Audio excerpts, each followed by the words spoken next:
Hello friends, in this video I will show how to change alarm sound on Samsung M55s. First of all, open the clock app and you can see different alarm clock.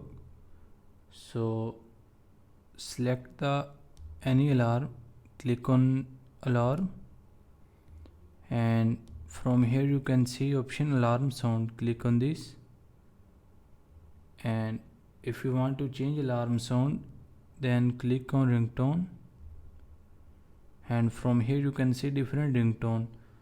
So you can select any ringtone which you want to select for alarm. So we select this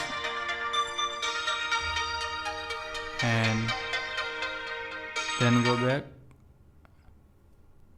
From here you can see that alarm sound has been changed.